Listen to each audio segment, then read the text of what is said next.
325ನೇ ಕಾಳಿಂಗ ಸರ್ಪ ಹಿಡಿದ ಉರಗ ತಜ್ಞ ಹರೀಂದ್ರ. ನರಸಿಂಹರಾಜಪುರ ತಾಲೂಕಿನ ಶೆಟ್ಟಿಕೊಪ್ಪದ ಮಂಜುನಾಥ್ ಗೌಡ್ರು ಎನ್ನುವವರ ಮನೆಯ ಅಡುಗೆ ಮನೆಯೊಳಗೆ ಬಂದು ಮಲಗಿದ್ದ 12 ಅಡಿ ಉದ್ದದ ಬೃಹತ್ ಗಾತ್ರದ ಕಾಳಿಂಗ ಸರ್ಪವನ್ನ ಕುದುರೆಗುಂಡಿಯ ಖ್ಯಾತ ಉರಗ ತಜ್ಞ ಹರೀಂದ್ರ ಅವರು ಸ್ಥಳೀಯ ಅರಣ್ಯಾಧಿಕಾರಿಗಳ ಸಮ್ಮುಖದಲ್ಲಿ ಸುರಕ್ಷಿತವಾಗಿ ಹಿಡಿದು ಕಾಡಿಗೆ ಬಿಟ್ಟಿದ್ದಾರೆ. ಇದು ಉರಗ ತಜ್ಞ ಹರೀಂದ್ರ ಅವರು ಹಿಡಿದ 325ನೇ ಕಾಳಿಂಗ ಸರ್ಪವಾಗಿದೆ.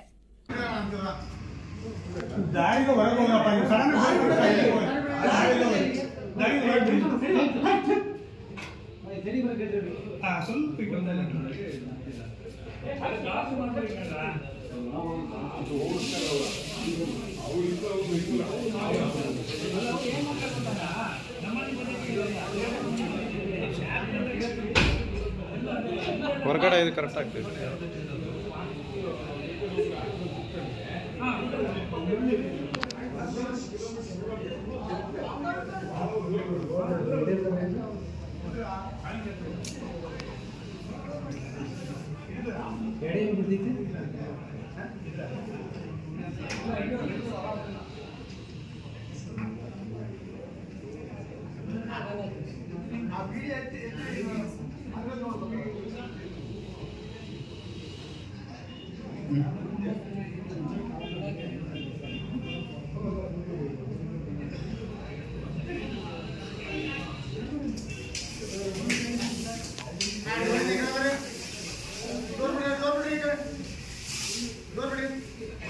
चूर है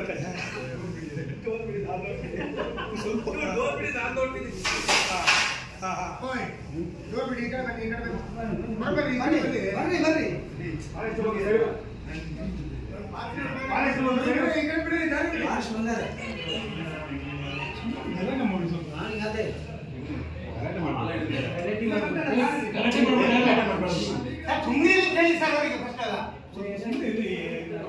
ಎಷ್ಟು ರಿಸ್ಕ್ ಅಲ್ಲಿ ಮಾಡ್ತಿರ್ತಾರೆ ನೀವು ನೋಡಿದ್ರೆ.